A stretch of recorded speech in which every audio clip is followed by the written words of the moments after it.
রায়পুরে বেগম খালেদা জিয়ার রুহের মাগফিরাত কামনায় দোয়া ও মিলাদ মাহফিল অনুষ্ঠিত। লক্ষ্মীপুর থেকে দেলোয়ার হোসেন পাটোয়ারির পাঠানো প্রতিবেদনে দেখুন বিস্তারিত। বাংলাদেশ জাতীয়তাবাদী দল বিএনপির চেয়ারপারসন ও ৩ বারের সাবেক প্রধানমন্ত্রী বেগম খালেদা জিয়ার রুহের মাগফিরাত কামনায় লক্ষ্মীপুরের রায়পুরে দোয়া ও মিলাদ মাহফিল অনুষ্ঠিত হয়েছে। মঙ্গলবার বাদ আসর রায়পুর মধ্যবাজার জামে মসজিদে রায়পুর ব্যবসায়ী ঐক্য পরিষদের সভাপতি ইব্রাহিম খানের উদ্যোগে প্রয়াত বেগম খালেদা জিয়ার রুহের মাগফিরাত কামনায় এ দোয়া ও মিলাদ মাহফিল আয়োজন করা হয়।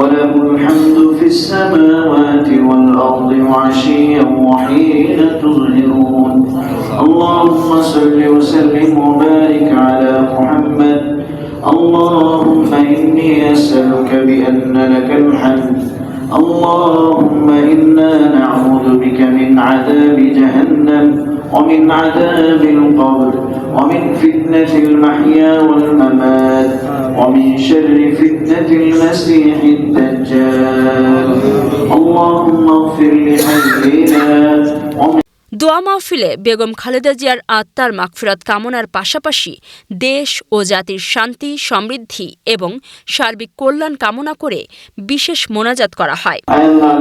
আমাদের দেশের জন্য খায়ের বারাকাতের ফয়সালা করো আল্লাহ, যাদের মাধ্যমে এই দেশে শান্তি, নিরাপত্তা, আল্লাহ মানুষ শান্তিতে, সমৃদ্ধিতে, কল্যাণের সাথে আল্লাহ বসবাস করতে পারবে। আল্লাহ অনুষ্ঠানে উপস্থিত ছিলেন সাবেক সংসদ সদস্য আবুল খায়ের ভূঁইয়া, পৌর বিএনপির সভাপতি ABM জিলানী, সাধারণ সম্পাদক VP নজরুল ইসলাম লিটন। উনি আমাদের এই লক্ষ্মীপুর আসন থেকে পদ নির্বাচন করেছেন এবং উনি নির্বাচন করার পর 2001 সালে আমাকে দায়িত্ব দেওয়ার পর আপনাদের সকলের কথা চিন্তা করে, দেশের মানুষের কথা চিন্তা করে উনি এই দেশ থেকে যাচ্ছেন। আর আমরা তার প্রতিফলন দেখতে পেয়েছি। 31শে ডিসেম্বর ওরা জানা যায় সারা বাংলাদেশ থেকে সর্বস্তরে মানুষ সেখানে জানা যায় উপস্থিত হয়েছে। ইতিমধ্যে আমরা দেখেছি পুরো ঢাকা শহর যেন একটি জানাজার মজা হয়ে গেছে।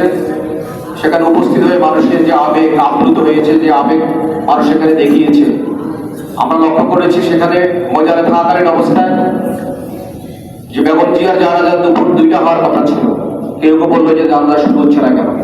পৌর বিএনপির সাবেক আহ্বায়ক শফিকুল আলম আলমাস, 2 নম্বর ওয়ার্ডের কমিশনার আবু জাহের মিয়াজি, 2 নম্বর ওয়ার্ড বিএনপির সাধারণ সম্পাদক শরীফ খান, 3 নম্বর ওয়ার্ড বিএনপির সভাপতি জুয়েল পাটোয়ারি সহ রায়পুরের বিভিন্ন পর্যায়ের বিএনপি ও অঙ্গ সহযোগী সংগঠনের নেতৃবৃন্দ, ব্যবসায়ী ও মুসল্লিগণ এ সময় স্মৃতিচারণ করে রায়পুর ব্যবসায়ী ঐক্য পরিষদের সভাপতি ইব্রাহিম খান বলেন, বেগম খালেদা জিয়া তার কর্ম ও আদর্শের মাধ্যমে আমাদের মাঝে চিরদিন বেঁচে থাকবেন।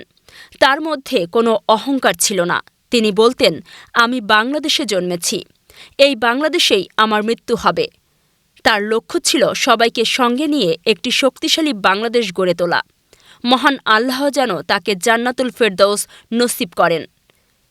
বিএনপি মনোনীত লক্ষ্মীপুর 2 আসনের সংসদ সদস্য পদপ্রার্থী আবুল খায়ের ভূঁইয়া বলেন, বেগম খালেদা জিয়াকে আমরা শারীরিকভাবে হারালেও তার আদর্শ আমাদের পথ দেখাবে।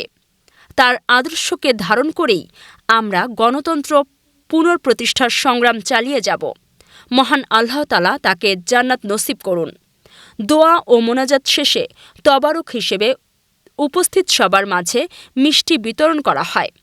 এতে বিএনপি ও এর অঙ্গ সহযোগী সংগঠনের নেতাকর্মী সহ বিপুল সংখ্যক মানুষ অংশগ্রহণ করেন।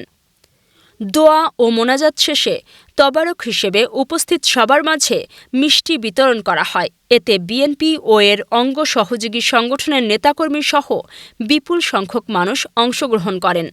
এই দুনিয়া থেকে চলে যেতে হবে আল্লাহ, এটাই চিরসত্য। এটাকে হৃদয়ে ধারণ করে আমাদের বাকি জীবন করে জানানোর তৌফিক দান। আমিন। রব্বে কারীম, দেশ নেত্রীকে আল্লাহ আয় আল্লাহ দয়া করে তুমি জান্নাতুল আলা মাকাম জান্নাতুল ফিরদাউস নসিব করো।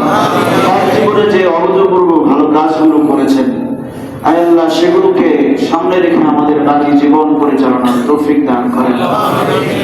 আয় আল্লাহ তিনি যে পদ্ধতি পন্থা অবলম্বন করার কারণে দলমত নির্বিশেষে সকল মানুষের